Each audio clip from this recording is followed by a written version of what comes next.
Bismillahirrohmanirrohim. Assalomu alaykum va rahmatulloh. Boshlang'ich arab tili darslarimizni davom ettiramiz. Biz o'tgan darsda ta harfi bilan tanishib o'tgan edik. Bugungi darsimiz esa nun harfi haqida bo'ladi. Darsimiz davomida nun harfining yozilishi, talaffuzdagi qoidalari, o'qilishi tushuntirib o'tiladi va o'tgan darsning vazifasi tahlil qilinadi hamda yangi dars vazifasi beriladi. Nun harfining imlosi. Nun harfining so'z boshidagi va so'z orasida keladigan ko'rinishlari ta harfiga o'xshab satr ustida yoziladi hamda ta dek yoziladi, faqat nuqtasi bitta. O'tgan darsda ta'ni qandoq yozgan bo'lsak, bugungi darsimizdagi harf ham xuddi o'shandoq yoziladi. Faqat nuqtani bitta qo'yamiz, ikkita emas. So'z oxiridagi hamda alohida ko'rinishlari satr ustida boshlanib, satr ostida davom etadi. Bu ko'rinishlar ham o'tgan harflarimizdagi ro va za harflarining ko'rinishlariga o'xshaydi. Faqat chap tomondagi chizig'i teparoqqa ko'tarilgan. Birgalikda yozib ko'ramiz. Birinchi ko'rinishi. Ustiga bitta nuqta qo'ysak, n harfi bo'ladi. Mana shunday. O'tgan darsda bu shaklni tushuntirgan edik.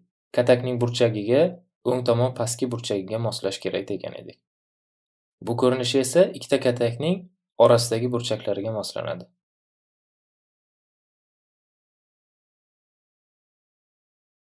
Va ustiga bitta nuqta. Mana shunaqa. Uchinchi ko'rinishi esa zay harfi ro harfidek boshlanadi. O'ng tomondan satr bo'ylab chap tomonga to'g'ri chiziq. Ozgina tepaga chiqamiz hamda pastga yarim aylana shaklida mana bunday qilsak ro harfi bo'ldi. Mana shu chiziqni tepaga davom ettirsak nun harfi bo'ladi. Ustiga bitta nuqta qo'yamiz. Nun harfining ko'rinishi bo'ldi. Alohida ko'rinishi ham xuddi ro harfidek, zay harfidek boshlanadi, faqat chap tomoni tepaga ko'tarilgan. Mana ro harfi bo'ldi. Endi ozgina chap tomonni tepaga ko'tarsak nun harfi bo'ladi. O'rtasiga bitta nuqta qo'yamiz. Mana shunaqa ko'rinish. Nun harfining talaffuzi. Nun harfining talaffuzi o'zbek alifbosidagi n harfi talaffuziga o'xshash. Ya'ni bizda n harfi qandoq talaffuz qilinsa, arab tilidagi nun harfi ham xuddi shundoq talaffuz qilinadi. Faqat arab tilida sukunli nun harfida 4 tagacha qoida bo'ladi. Birinchi qoida yashirish qoidasi, bu tajvidda ixfo deb ataladi. Ikkinchisi almashtirib yashirish, iqlob deb ataladi. Uchinchisi bildirish, izhor deyiladi.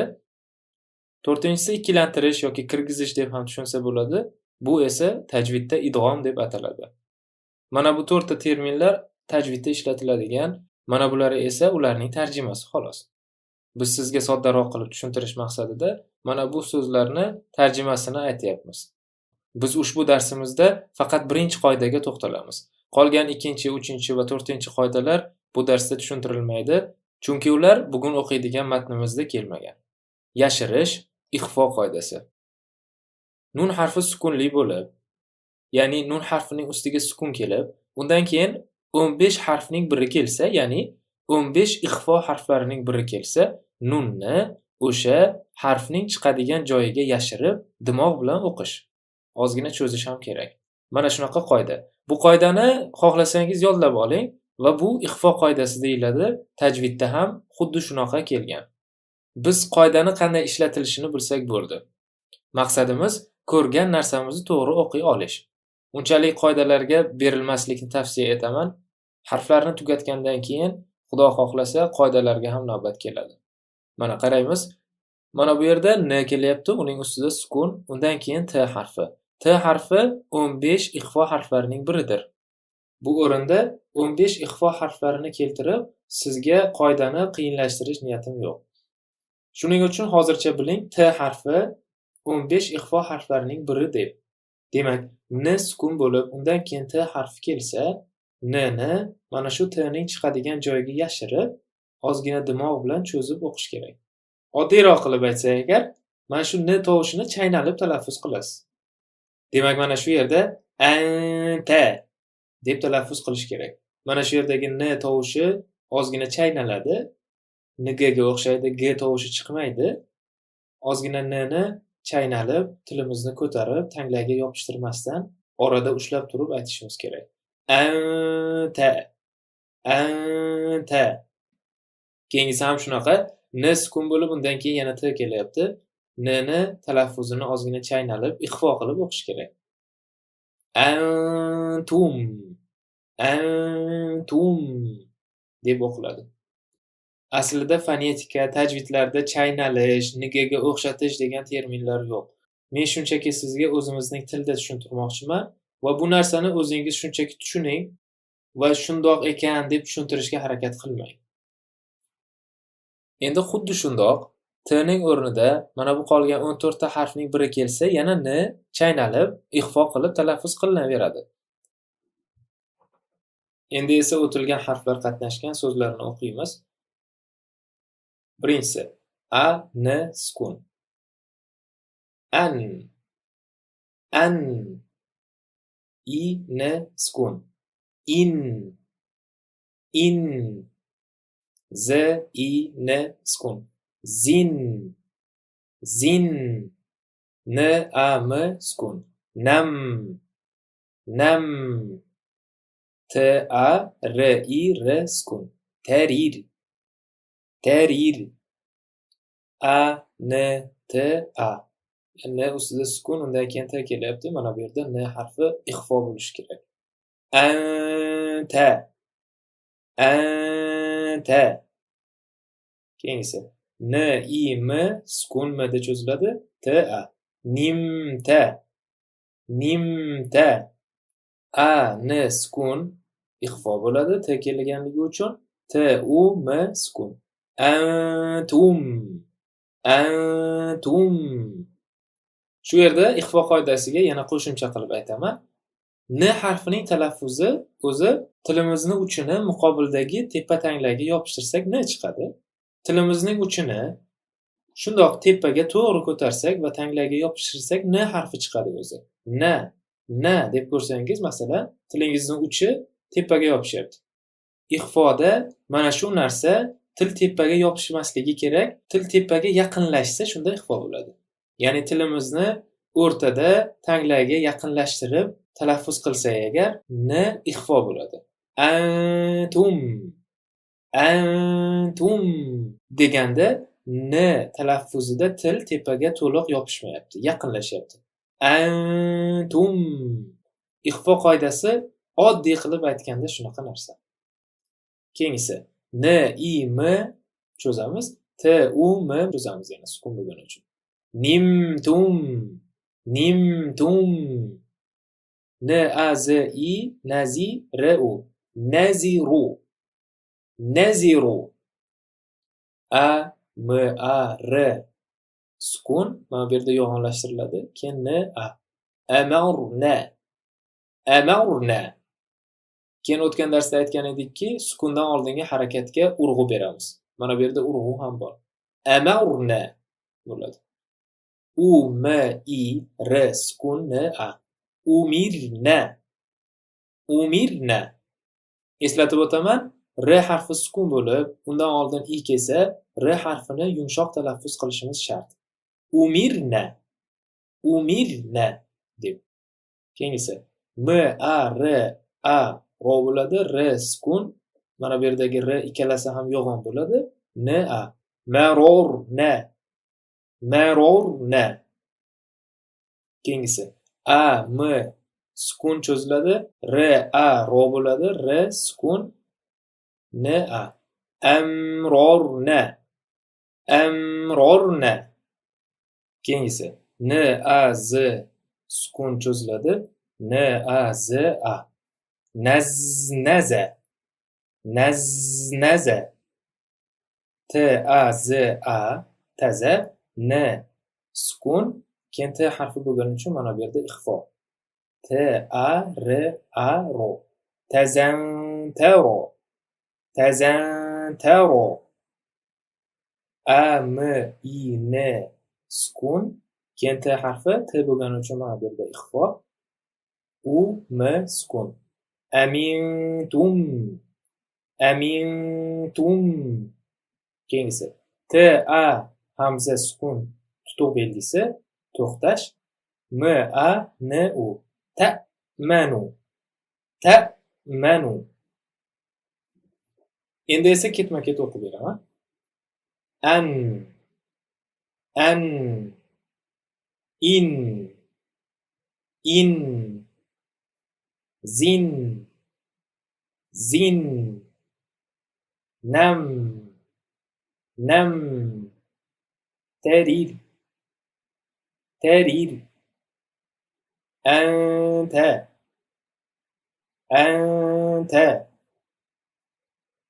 nimta, antum,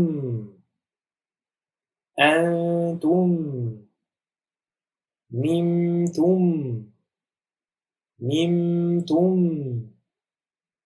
naziru, amarna, umirna, marorna,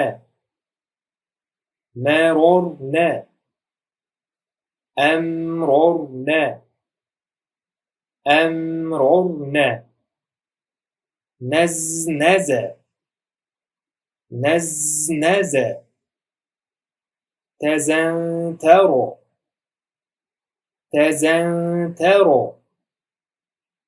amintum,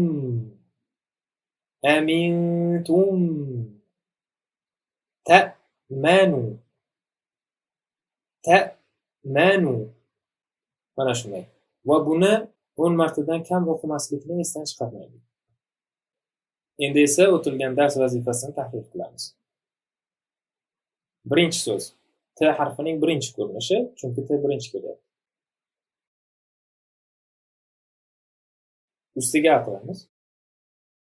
Keyin M harfining ikkinchi ko'rinishi oradagi ko'rinishi, ya'ni chunki M harfidan oldin ham, M harfidan keyin ham undosh bor.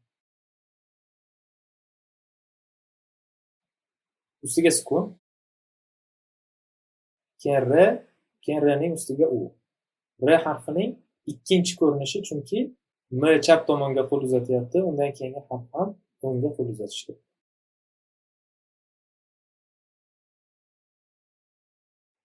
Shunda tamru bo'ldi. Keyingisi T harfining birinchi ko'rinishi va ustida A.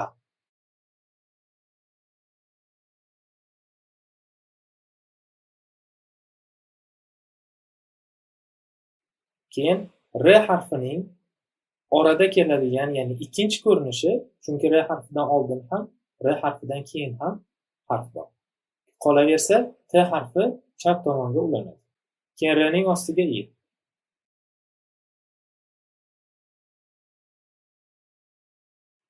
Keyinisi Z harfi va ustida A. Z harfining birinchi ko'rinishi, chunki Ro harfi chap tomonga ulanmaydi.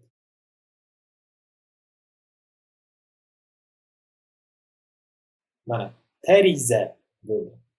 Keyingisi M harfining birinchi ko'rinishi va ustida A. Keyin T harfining orada keladigan ko'rinishi, chunki undan oldin ham, undan keyin ham harf bor.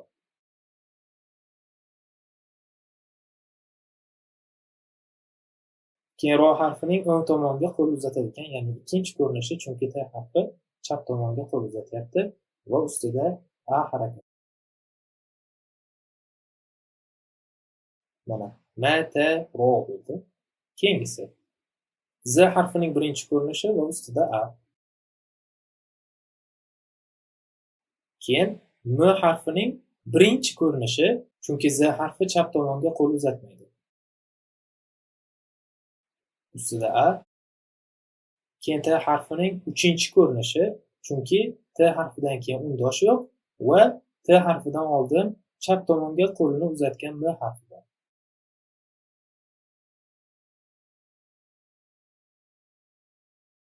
Ustiga o'qiymiz.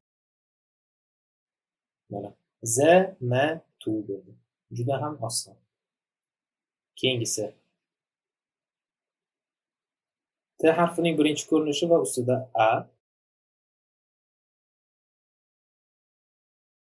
Keyin R harfining ikkinchi ko'rinishi, chunki T harfi chap tomonga qo'l uzatyapti. Ustiga sukun. Keyin esa M harfining birinchi ko'rinishi, chunki birinchidan ro harfi chap tomonga qo'l uzatmayapti va undan keyingi harf ham o'ng tomonga qo'l uzatmasligi kerak. Ikkinchidan M harfidan keyin Z undoshi bor. Ya'ni bu ikkalasi ulanishi kerak. Mana shu. M ustida A va Z ustida ham A. Tarmaza bo'ldi. Keyingisi tarmazat. Qarasak, xuddi mana shu so'zga o'xshaydi, faqat oxirida T qo'shilgan. Demak, mana buni o'zi, keyin oxiriga T ni qo'yamiz. T harfining 4-chi ko'rinishi, chunki Z harfi chap tomonga ulanmaydi va T undosh sifatida eng oxirgi harf bo'lib keladi. Ustiga sukun qo'yamiz. Mana shunday tarmazat. Keyingisi tarmaztum. E'tibor beramiz, bu ham xuddi mana bu so'zlardek. Ya'ni mana bu yergacha xuddi mana shuni yozamiz. Keyin esa T harfini olamiz. T harfining birinchi ko'rinishi, chunki Z harfi chap tomonga ulanmaydi. Keyin esa M harfining 3-chi ko'rinishi, chunki T bilan M ulanishi kerak va M so'zning eng oxirgi harfi.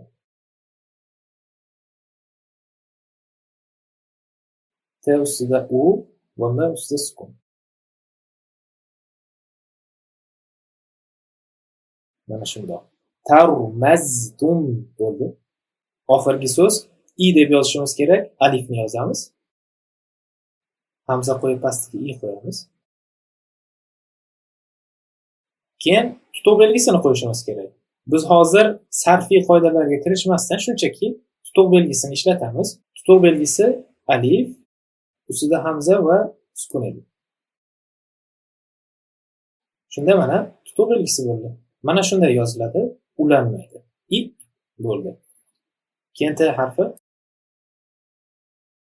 T harfining birinchi ko'rinishi, chunki alif chap tomonga ulanmaydi va T dan keyin M bor. Ya'ni T ulanishi kerak. T ning ustiga A. Keyin M harfining ikkinchi ko'rinishi, chunki M harfidan oldin ham, M harfidan keyin ham undosh bor. M harfi ustiga A qo'yamiz. Keyin esa ro harfining ikkinchi ko'rinishi, chunki mim harfi chap tomonga qo'l uzatyapti va ro harfi eng oxirgi harfdir. Ro harfining ustiga A qo'ysak O bo'ladi. Mana shunday. Ittamaro bo'ldi. Bu so'z boshqacha ham yozilishi mumkin, bunaqa ham yozilishi mumkin. Ikkalasi ham xato emas, ikkalasi ham to'g'ri. Ya'ni bizni kuzatayotgan sarf ilmini biladigan talablar bo'lsa agar, bunaqa yozilishi ham bor demoqchi. Darsimiz yakunida yana vazifamiz o'zgarmagan. Quyidagi so'zlarni arab yozuvida shakllantirasiz. Bugungi darsda siz bilan bo'lishmoqchi bo'lgan ma'lumotlarimiz shulardan iborat edi. E'tiboringiz uchun rahmat. Salomat bo'ling. Vassalomu alaykum va rahmatullohi va barakatuh.